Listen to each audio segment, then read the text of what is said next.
우리가 레위기 1장부터 7장까지는 5가지 제사에 대해서 나온다고 말씀드렸고요. 5개는 여기 있습니다. 앞에 있습니다. 자, 뭐입니까? 번제, 소제, 화목제, 속죄제, 속건제. 그래서 전에 막 그렇게 했었어요. 번소화 속속. 뭐 5개인데도 그냥 앞글자 따서 아이들 가르칠 때는 번소화 속속 막 그렇게 가르치고 그랬어요. 우리가 이제 어제까지는 번제에 대해서 살펴봤고요. 번제는 불에 모든 것을 다 제물을 태워서 하나님께 올려드리는 제사라고 우리가 어제 보았습니다. 이제 오늘은 소제를 보려고 합니다. 소제요. 자, 소제는 제사 중에서 유일하게 동물을 죽이지 않는 제사입니다. 이 5가지 중에서 동물을 제물로 드리지 않고 곡식을, 그 곡식이 이제 종류가 여러 가지예요. 때로는 곡식 가루를 그냥 드리기도 하고, 때로는 곡식 가루를 섞어서 과자를 만들어서 떡이라고 할 수 있겠죠. 떡을 구워서 드리기도 하고, 또 첫 보리를 빻아서 드리기도 하고, 여러 가지가 있습니다. 근데 소제는 단독으로 드리진 않습니다. 소제만 드리는 제사는 없는 것 같아요. 소제는 보면 항상 번제랑 같이 번제를 드리고 소제도 드리고, 화목제를 드릴 때 소제도 같이 드리고 그렇게 하지, 소제만 이렇게 하나님께 드리는 경우는 없는 것으로 보입니다. 그래서 소제를 드리는 경우는 이렇게 예를 들어서 보면은 환자가 병이 나았을 때 하나님께 감사 제물을 드리면서 소제를 같이 드리거나, 또한 나실인들이 있잖아요. 하나님 앞에서 내가 일정 기간 동안 제가 이러이러한 것 하지 않고 거룩하게 내 몸을 하나님께 드리겠습니다라고 하는 나실인의 그 기간이 딱 끝났을 때, 하나님 가운데서 거룩하게 헌신한 시간이 끝났을 때 하나님께 감사하면서 드리는 그런 제물, 그럴 때 번제를 드릴 때 같이 소제를 드린 것으로 성경에 기록되어 있습니다. 그러니까 소제하면 우리가 딱 생각해야 될 단어는 2개입니다. 딱 핵심으로 우리가 생각해야 될 단어는요, 하나는 감사, 또 하나는 헌신입니다. 그러니까 소제를 생각하실 때는 감사와 헌신이라는 키워드를 딱 생각하시면 좋겠어요. 자, 그러면 우리가 보면은 이제 1절에 다시 한번 보면은요, 1절에 보면은 누구든지 소제의 예물을 여호와께 드리려거든, 이제 소제를 드릴 때잖아요. 고운 가루로 예물을 삼으라고 하고 있습니다. 고운 가루로 예물을 삼으라. 4절에 보시면은 고운 가루에 기름을 섞어서, 그죠? 4절에는 고운 가루에 기름을 섞어서 만든 무교병 이렇게 드리라고, 떡을 만들어서 드리라고 하잖아요. 그러니까 곡식은 드릴 때 그냥 드리는 게 아니라 어떻게 만들어서 드립니까? 곱게 갈아서, 곱게 빻아서 그렇게 드리라는 거예요. 이처럼 고운 가루로 하나님께 드리라고 할 때는 우리가 2가지를 생각할 수가 있어요. 하나는 뭐냐면 불순물이 없는, 곱게 갈아서 덩어리가 져 있으면 안 되는 거예요. 완전히 갈아서 불순물이 섞이지 않게 곱게 갈아서 드린다는 의미가 있고, 또 하나는 완전히 갈아서 드린다는 것은 우리가 예배를 드릴 때 내 생각과 내 뜻도 다 갈아서 하나님 앞에 드린다고 생각하면 될 것 같아요. 뭘로 갑니까? 말씀으로 갈아버립니다. 말씀으로 갈아요. 내 생각 다 갈고, 내 고집 다 갈고, 내 의지 갈고, 하나님의 말씀에 내가 온전히 그 말씀을 내 이 갈아버린 내 마음속에 온전히 받아들이기를 사모하는 마음으로 나아오는 것이 소제의 예배가 돼요. 사실 우리가 교회 안에서 생기는 대부분의 문제는 우리가 이렇게 막 살아 있어서 그런 거잖아요. 그런 얘기 많이 하잖아요. 죽으면 되는데 그게 제일 어려워서 잘 안 된다라고 하잖아요. 우리가 하나님 앞에 고집 피울 때, 그럴 때 우리 안에 갈등이 생기고 우리가 유혹에 빠지고 그런 경우들이 생기는 거죠. 교회 안에서 갈등이 생기고 내 내적인 갈등이 있고 내가 평안을 잃어버리고 하는 것은 내가 하나님 앞에서 아직 곱게 갈리지 못할 때 그럴 경우가 많습니다. 하나님 앞에 갈려 있을 때 내 생각이랑 모든 것을 갈고 진짜 절구통에 넣어서 빻듯이 말씀으로 내 모든 것들을 갈아버리고 하나님의 말씀을 온전히 흡수할 때 우리가 하나님 앞에 기쁘게 받으시는 우리가 예물, 우리 자신이 예물이 되는 거죠. 자, 이렇게 이런 모습은 우리가 예배 때 내 생각을 다 갈고 하나님의 말씀을 받아들이는 것뿐 아니라, 특히 우리가 교회에서 공동체 생활을 할 때 그런 것들이 너무나도 필요합니다. 자기 고집을 말씀으로 꺾는 일들이 일어나야, 말씀으로 내 고집을 갈고 내 생각을 갈고 내 감정들을 가는 일들이 일어나야 우리가 빌립보서에서 본 것처럼 한 마음 한 뜻으로 협력할 수 있잖아요. 한 마음으로 서서 한 뜻으로 협력하라는 게 우리가 지난주 금요일에 봤던 내용이거든요. 근데 그렇게 되기 위해서는 우리가 한 마음으로 되고 한 뜻으로 되기 위해서는 우리가 다 곱게 갈려야 가능한 거죠. 하나님께서 하나 되게 하신 것을, 성령께서 하나 되게 하신 것을 그냥 지키라고 하지 않습니다. 뭐라고 합니까? 힘써 지키라고 합니다. 그러니까 우리가 하나됨을, 이미 성령 하나님께서 우리를 그리스도 안에서 한 몸으로 만드셨는데 그것이 자꾸 방해를 받아요. 계속 사탄은 이간질이 전문이기 때문에 계속 우리를 흩트리려고 합니다. 그래서 우리가 그걸 지키기 위해서는 힘써서 지켜야 돼요. 저절로 지켜지지 않습니다. 힘써야 돼요. 내 생각을 갈아야 합니다. 내 고집도 꺾어야 합니다. 그러니까 교회 안에서 내 생각과 다른 생각들을 만날 때는 우리가 이 속에서 올라오는 걸로 발끈하고 반응하기보다는 그렇게 볼 수도 있겠네라는 단어를 우리가 많이 썼으면 좋겠어요. 그렇게 생각할 수도 있겠네. 그럴 수도 있겠네. 우리가 그런 마음을 좀 많이 가졌으면 좋겠어요. 그렇게 생각하는 자세를 가지는 거죠. 일단 그런 자세를 취하고 나서 또 내 생각도 이야기하고 온유하게 맞춰가면서 조정해가는 과정이 공동체가 하나 되는 과정 아닙니까? 우리 모두가 다 죄인이잖아요. 우리 다 공사 중이라고 하잖아요. 그런 사람들이 모여서 교회를 이뤘습니다. 하나님께서 그런 사람들을, 생각보다 우리가 괜찮지 않은 사람들 아닙니까? 인정하시죠? 우리가 썩 그렇게 괜찮은 사람들 아니잖아요. 그런 사람들을 모아서 하나님께서 교회를 만드셨어요.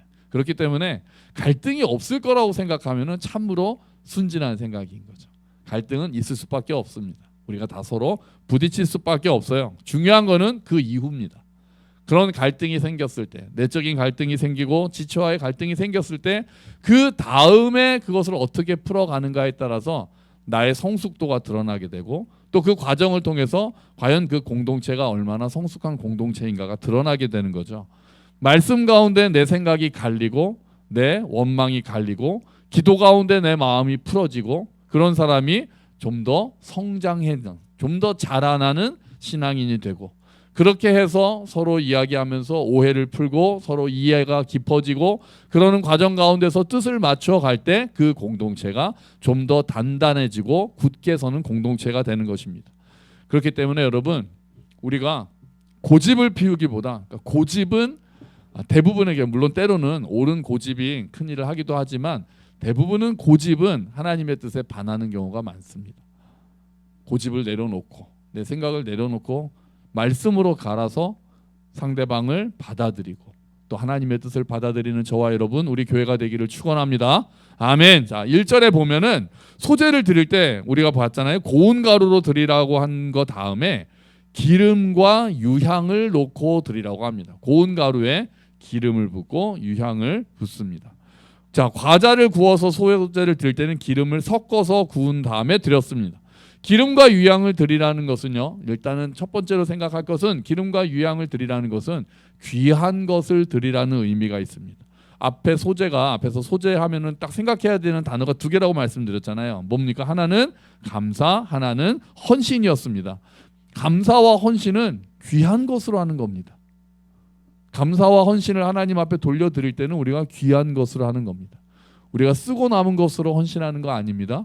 우리가 쓰고 남은 것으로 감사하는 것도 아닙니다. 시간이 많아서 시간을 드리는 것 아닙니다. 바쁜 시간 중에도 그 귀한 시간을 쪼개서 하나님 앞에 드리는 훈련을 해야 합니다. 부족한 가운데서도 쪼개서 하나님께 드리는 훈련을 일찍부터 시작해야 됩니다.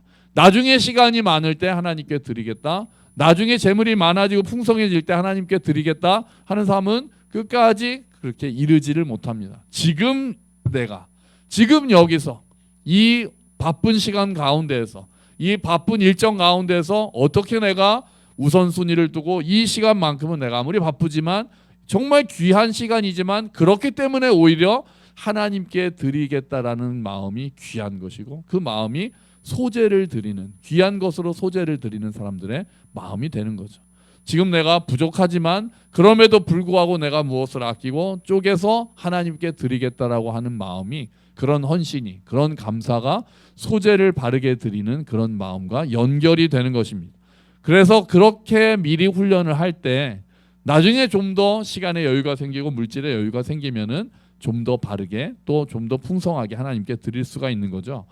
자, 이렇게 귀한 것을 드리라는, 기름과 유향을 함께 드리라는 것이 귀한 것을 하나님께 드리라고 하는 것에 더해서, 기름은 보통 성경에서 뭐를 상징합니까? 성령을 상징합니다. 그렇다면 우리가 기름으로 하나님께 소제를 드리라고, 기름과 함께 드리라고 하면은 우리가 예배하러 올 때 성령의 도우심 안에서 예배해야 된다는 것을 생각할 수 있고, 헌신할 때도 성령님의 도우심을 따라 헌신해야 된다는 것을 우리가 볼 수 있습니다. 여러분, 우리가 하나님을 섬기고 하나님 앞에서 헌신하는 것은 내 힘과 내 의지로 하는 일이 아닙니다. 성령 하나님께서 주시는 힘으로 가능합니다. 성령께서 우리를 감동시키시고 우리에게 그렇게 할 수 있는 능력을 주셨을 때 우리가 마음으로부터 하나님께 헌신할 수 있는 거죠. 예수님께서 공생애를 시작하시기 전에 침례를 받으시잖아요. 침례를 받고 물에서 올라오실 때 하늘이 열리고 성령 하나님이 비둘기같이 내려오는 것을 보게 됩니다. 예수님께서도 성령 충만하신 후에 그리고 공생애를 시작하셨듯이, 그래서 우리도 성령 충만을 사모해야 합니다. 오순절에 제자들이 성령님이 임하시고 오순절에 성령님이 임하신 다음에 복음을 담대하게 전했던 것처럼 우리도 예배 때마다 성령 하나님을 사모해야 합니다. 성령 충만이 받기를 우리가 구하고 사모하는 거죠. 성령님께서 나를 온전히 지배해달라고 기도하십시오. 성령님께서 나에게 능력을 주시기를 간구하십시오. 예배를 시작할 때 딱 앉으시면은, 우리가 어제 예배에 앉으면 제일 먼저 뭘 하자 그랬어요? 회개하자고 말씀드렸잖아요. 번제에 따라서 회개하면서 하나님께, 그러면서도 동시에 나를 용서하신 하나님께 감사하고, 그리고 성령 하나님의 도우심을 간구합니다. 진리의 성령님 지금 오셔서 내 마음을 열어주시고 하나님의 마음을 깨닫게 하여 주시옵소서. 우리가 성령님의 도우심으로 하나님 앞에 나가서 예배를 드리는 거죠. 우리의 마음을 열어달라고 기도하는 겁니다. 교회를 섬기고 헌신할 때도 성령 하나님의 도우심을 따라 할 수 있도록, 성령님의 인도를 따라 할 수 있도록 우리가 기도하며 헌신해야 합니다. 그래야 우리가 헌신할 때 상처가 되지 않고, 헌신할 때 분쟁이 일어나지 않아요. 내 힘으로 내 의지로만 헌신하려고 하면 때로는 그 일을 통해서 갈등이 생기는 경우가 있습니다. 덕스럽지 못할 때가 있어요. 그래서 헌신할 때도 우리가 성령 하나님께서 이끌어 주시기를 간구하면서 성령 하나님의 인도를 따라 헌신해야 합니다.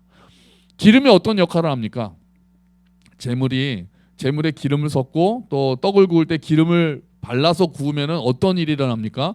불에 쉽게 타지 않는 거잖아요. 기름을 섞는다는 거는 그 재물이 불에 너무 빨리 타지 않도록 기름과 함께 굽는 역할을 한단 말이에요.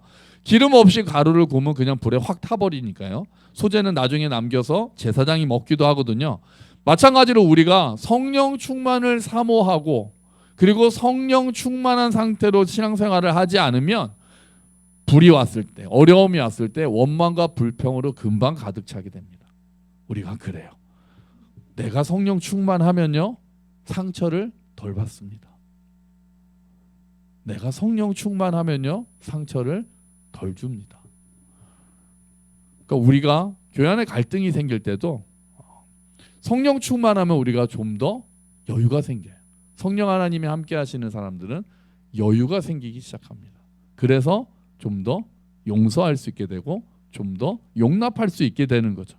그럴 수도 있겠구나라고 생각하는 마음, 성령 하나님께서 주시는 온유한 마음이 되는 거예요.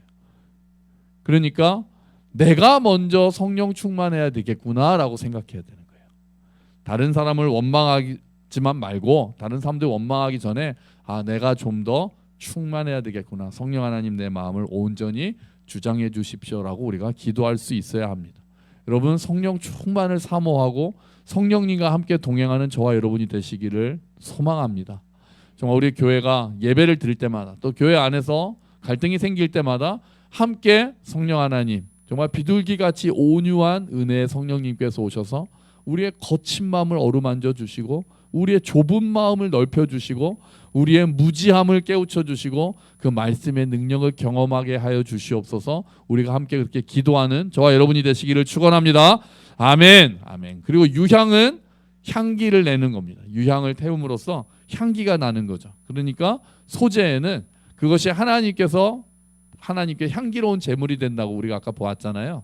소재의 유향을 섞는 것은 아까 처음에 말씀드린 것처럼 귀한 것을 섞는 것과 동시에 우리의 삶이 하나님께 향기로운 삶이 되기를 원한다는 그런 다짐을 가리킵니다. 유향을 섞는 것은 저와 여러분이, 그래서 바울은 그렇게 얘기하잖아요. 우리는 그리스도의 향기다, 그렇게 이야기를 하잖아요. 그래서 우리가 우리의 삶이 하나님께서 향기롭게 받으시는 제물이 되기를 주의 이름으로 축원합니다. 우리에게서 정말 기도의 향기가 나고 순종의 향기가 나고 정말 성령의 열매를 맺는 그런 향기가 날 때 하나님께서 우리의 예배를 더욱 기쁘게 받으실 줄로 믿습니다. 4절부터 7절이 소재에 대한 이야기가 있는데요. 소재로 드리는 제물의 종류들이 다양합니다. 4절에 보시면은요, 화덕에 구운 것으로 예물을 드릴 때, 5절을 보면은 철판에 붙인 것으로 드릴 때, 7절을 보시면은 냄비의 것으로 소재를 드릴 때, 참 구체적으로 하나씩 있잖아요. 화덕에 구운 것을 드릴 수도 있고, 철판에 구운 것을 드릴 수도 있고, 냄비에 넣고 뭐 삶았는지 구웠는지, 그 단어가 여러 가지인데요. 그것을 가지고도 하나님께 드릴 수 있었습니다. 그러니까 이것들은 이스라엘 백성들이 일상생활에서 먹는 음식들 여러 가지를 이야기를 합니다. 그러니까 하나님께 드리는 음식이라고 해서 물론 곱게 빻고 그 고운 가루로 만든다는 것은 있지만 특별한 음식을 더 거창하게 드리기보다는 이스라엘 백성들이 일상생활에서 누리던 것들, 그것들을 하나님 앞에 가지고 와서 드리라는 의미가 있는 거예요. 그래서 어렵지 않게, 너무 뭐 비싸고 이런 것보다 그냥 그 가루를 곱게 빻아서 철판에 붙이거나 냄비에 삶거나 화덕에 굽거나 그것을 하나님께 드리라는 것은 너의 일상을 하나님께 드리라는 의미가 있습니다. 그런 소재의 제물을 일상생활에서 먹는 것들로 하나님께 드리라는 의미는 우리의 감사와 헌신, 소재는 감사와 헌신이 있단 말이에요. 감사와 헌신이 모든 일상생활 가운데서 하나님께 드려져야 한다는 거예요. 특별히 어떤 특별한 일이 있을 때만 감사하고 특별한 마음을 먹어야만 헌신하고 특별한 일이 생겼을 때만 헌신하는 것이 아니라 우리가 늘 누리는 것들에 대해서, 우리가 어느 순간부터 당연하게 여기는 것들에 대해서 하나님께 감사하는 일상, 우리가 평소에 누리는 것들에 대해서 감사를 발견하는 일상, 그런 일상에 대해서 감사하게 될 때 하나님께서 기뻐 받으시는 거예요. 우리의 헌신도 마찬가지입니다. 특별한 마음을 먹고만 하는 것이 아니라 내 삶에서 일상 가운데서도 내가 주님께 드릴 수 있는 것들을 생각하고 드리려는 마음의 헌신이, 그렇게 주변의 작은 일부터 내가 섬기겠다라는 그 작은 헌신들이 막 거창하게 하나님을 크게 내가 나중에 크게 한번 섬기겠습니다가 아니라 지금 나에게 주어진 환경 가운데서, 일상 가운데서 소소하게 내가 지체들을 섬기고 교회를 섬기는 그 일상의 작은 섬김들이 하나님께는 소재의 예물이 될 수 있다는 것입니다. 그것이 우리의 삶의 제사인 줄로 믿습니다. 근데 소재를 드릴 때 넣지 말아야 하는 것이 있고 넣어야 하는 것이 있습니다. 넣지 말아야 하는 것이 뭐냐면요, 바로 누룩과 꿀입니다. 누룩과 꿀입니다. 5절에 보시면은 철판에 붙인 것으로 소재의 예물을 드리려거든 고운 가루에 누룩을 넣지 말고 기름을 섞으라고 이야기합니다. 왜 누룩을 왜 넣지 말라고 할까요? 누룩과 꿀이 어떤 의미가 있을까요? 누룩은 음식을 발효시키는 역할을 하잖아요. 그래서 성경에서는 누룩이 부패를 상징하는 경우가 많습니다. 누룩이 좋게 쓰이는 경우는 이제 한 번 있어요. 한번 하나님 나라는 가루에 넣은 그 누룩과 같다. 그래서 알지도 못하는 사이에 부풀어 오른다라는 말씀이 있지만 대부분의 경우에는 그 누룩은 발효되고 부패되는 모습을 상징하는 경우가 많습니다. 그래서 예수님께서도 바리새인과 헤롯의 누룩을 주의하라고 그렇게 말씀하시잖아요. 그러니까 소재 제물에 누룩을 넣지 말라고 하는 것은 하나님 앞에 예배를 드리는 우리의 삶 가운데 죄를 제거하라는 말씀입니다. 누룩을 넣지 말고 고운 가루로만 드리라는 것은 우리가 하나님 앞에 예배를 나올 때 내 삶 가운데서 죄를 제거하라는 말씀이 되는 거예요. 우리 삶 가운데 그 죄가 누룩처럼 퍼지지 않도록 우리가 죄와 싸우는 삶을 살면서 하나님 앞에 나와야 된다는 것을 말씀하십니다. 히브리서에서는 우리에게 죄와 피 흘리기까지 싸우라고 말씀합니다. 물론 우리의 죄는 예수님께서 십자가에서 다 용서하셨죠. 다 용서하셨어요. 하지만 아직도 우리 가운데는 죄의 영향력이 남아 있습니다. 우리가 죄의 형벌은 예수님께서 십자가에서 다 이루셨습니다. 하지만 우리가 살아가는 가운데서는 여전히 죄는 우리에게서 영향력을 발휘합니다. 그게 남아있기 때문에 우리는 여전히 죄와 날마다 싸워야 되는 거죠. 그게 아마 우리에게서는 가장 큰 영적 전쟁이 될 거예요. 그래서 우리가 나올 때마다 죄와 먼저 나와서 죄를 회개하기 전에 삶 가운데서 내가 여전히 넘어지는 그 죄와 싸우는 마음을 가지고, 그리고 주님 앞에 나와서는 우리가 지은 죄에 대해서 회개하고 그 죄를 용서하신 하나님께 감사하는 그런 과정들이 하나님 앞에 나오는 예배의 시작 단계가 되는 겁니다. 누룩의 역할이 하나 더 있습니다. 누룩이 어떤 역할을 합니까? 누룩은 부풀어 오르게 합니다. 꿀은 어떻습니까? 꿀은 달콤하게 만들어서 포장합니다. 그래서 누룩과 꿀을 넣지 말라고 하는 것은, 아까 소재는 뭘 상징한다고 그랬어요? 두 단어가 감사와 헌신이잖아요. 우리의 헌신을 과장하거나 그럴듯하게 치장하지 말라는 의미를 가지고 있습니다. 하나님께 소재의 제물을 드릴 때 누룩이나 꿀을 넣지 말라고 하는 것은 우리가 하나님 앞에 헌신을 한다고 할 때 그것들을 그럴듯하게 포장하거나 또 부풀리려는 마음을 제거하라는 말씀을 가지고 있는 것입니다.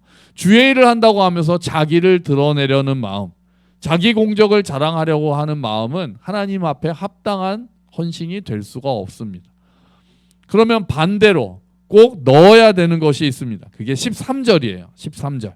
자, 13절 말씀 한번 읽어보겠습니다.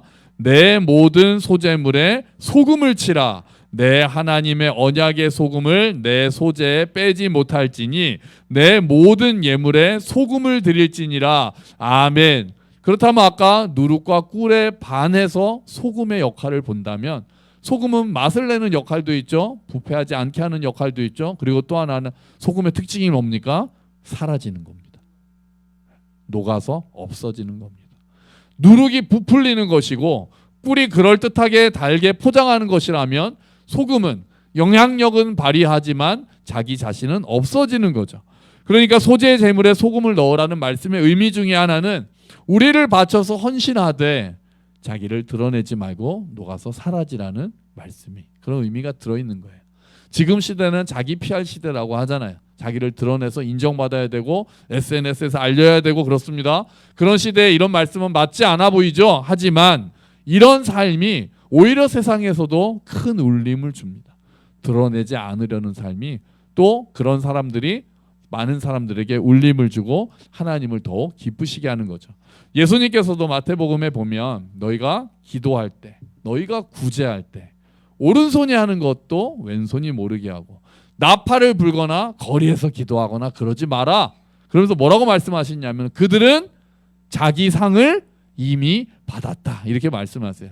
자기 상을 이미 받았다는 거는 약간 유머로 말씀하신 것 같아요. 그럼 뭐가 없다는 겁니까? 이제 하늘의 상이 없다는 말씀이세요. 그렇잖아요.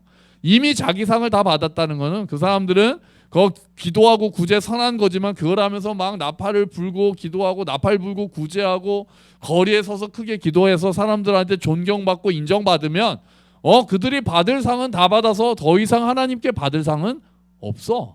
그렇게 이야기하는 거죠. 그러니까 우리는 여러분 하나님께 상을 받는 저와 여러분이 되시기를 축원합니다.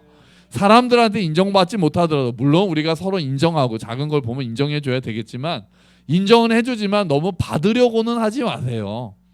뭐 당연히 인정받고 사랑받으려고 하는 게 우리의 욕구에 있지만 거기에 이제 목을 매면 안 되는 거죠. 목을 매면 안 돼요. SNS가 그런 게 문제잖아요. 그런 거 자꾸 해가지고 막 해서 좋아요 몇 개 누르나 뭐 조회수 몇 개 하나. 그 저희 교회 원래 그 설교나 이런 거에 조회수가 다 기록이 됐었는데 제가 없앴잖아요. 없애버리라고 얘기했잖아요. 제가 자꾸 그 숫자를 세고 있어가지고 몇 명이 봤지. 이게 자꾸 한 번 되니까 자꾸 이렇게 보게 돼서 안 되겠구나. 아예 차단해야 되겠구나. 그래서 아예 조회수 자체를 없애버렸습니다.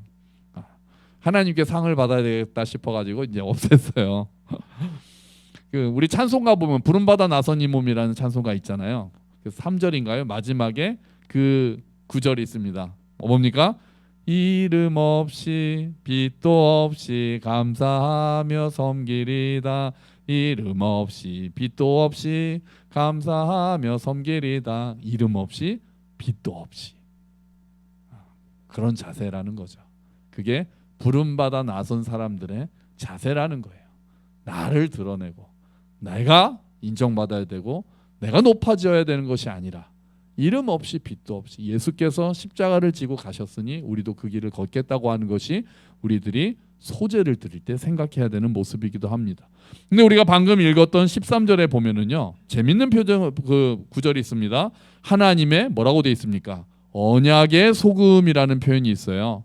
그러니까 이 언약의 소금이라는 단어는 어떤 의미냐면은 소금이 부패를 막고 변하지 않게 하기 때문에 이 이야기가 있는 것 같습니다. 그래서 고대에는 어떤 경우에는 언약을 둘이 딱 체결하잖아요. 예를 들어 저랑 상영 형제랑 계약 뭐 해서 이렇게 하기로 하죠. 약속을 하면은 둘이 같이 소금을 먹는 경우가 많았답니다. 소금이 변하지 않기 때문에 함께 소금을 먹음으로써 우리의 언약은 확실히 지켜질 거야 라는 것들을 의미한다 그래요. 하나님의 언약의 소금이라고 할 때는 먼저 하나님의 약속은 변하지 않는다는 것을 우리에게 보여줍니다. 하나님의 언약의 소금이라고 말씀하실 때는 하나님의 약속은 우리에게 변함이 없고 신실하신 하나님께서 그 약속을 반드시 이루신다는 의미를 가지고 있습니다. 풀은 마르고 꽃은 시드나 하나님의 말씀은 영원합니다. 아멘. 그래서 하나님께서는 어떤 상황에서도 변치 않는 약속을 하시는데 하나님의 언약의 핵심은 이겁니다. 나는 너희의 하나님이 되고 너희는 나의 백성이 되리라. 이게 구약에 나오는 모든 언약의 기본이거든요. 나는 너희의 하나님이 되고 너희는 나의 백성이 되리라. 이것이 하나님께서 신실하게 지키신다는 거예요. 어떤 상황에서도. 그래서 우리가 이 신실하신 하나님을 붙드는 거예요. 그게 언약의 소금이에요. 그리고 그 하나님의 신실하신 변하지 않는 약속을 붙들고 그 다음에 나 또한 하나님 앞에 신실하게 하나님 앞에 엎드리겠습니다라는 다짐이 소재 가운데 소금을 함께 드리는 의미가 있는 것입니다. 우리가 신실하신 하나님의 자녀이니 우리 또한 신실하게 살겠다고 다짐하는 거예요. 여러분, 하나님 앞에선 탁월함이 중요한 것이 아닙니다. 하나님 앞에서는 신실함이 중요합니다. 신실함이 하나님 앞에 열매가 되는 거예요.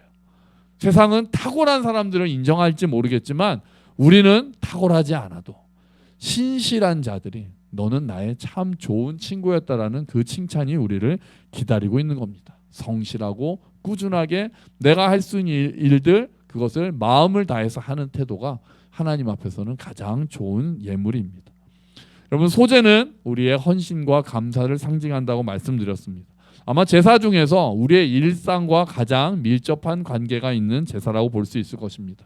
여러분, 우리가 말씀 안에서 나의 고집을 곱게 갈고 성령 충만을 사모하면서 조용히 섬기는 삶으로 하나님께 소제의 예물을 드리는 저와 여러분이 되시기를, 그래서 하나님께서 기뻐 받으시는 향기로운 제물이 되기를 주의 이름으로 축원합니다. 아멘. 우리 같이 기도하죠. 주님, 소제를 통해 우리의 모습을 돌아봅니다. 주님, 내 고집을 꺾게 하시고 곱게 갈게 하시고 곱게 가열어서 하나님의 말씀 안에서 우리가 녹아들 수 있도록 주님 도와주시옵소서. 우리가 포장하지 않게 하시고 정말 우리가 고운 가루로 그리고 신실한 소금으로 하나님께 나아가는 우리가 되게 하여 주시옵소서. 우리 함께 기도하겠습니다.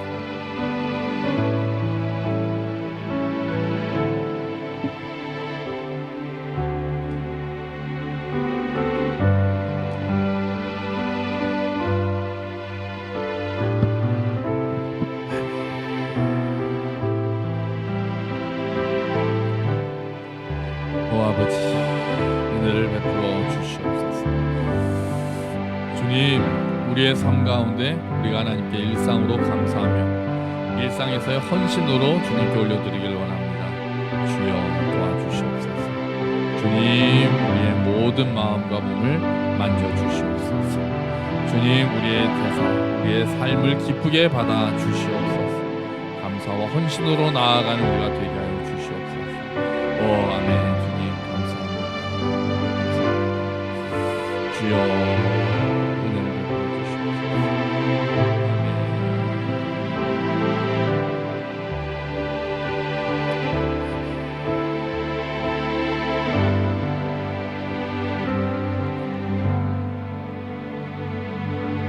주님, 아버지께 나올 때마다 우리의 생각, 우리의 고집을 곱게 갈아 주님께 바치기를 원합니다.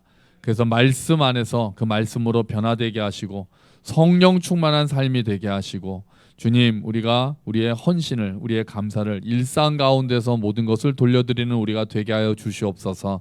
누룩이나 꿀로 우리를 내세우거나 포장하려 하지 않고 오직 신실하신 하나님 앞에 신실한 마음으로 엎드리는 우리가 될 수 있도록 주님 도와주시옵소서. 그래서 우리의 예배가, 또 우리의 삶이 하나님께서 기쁘게 받으시는 예물이 될 수 있도록 주님 도와주시옵소서.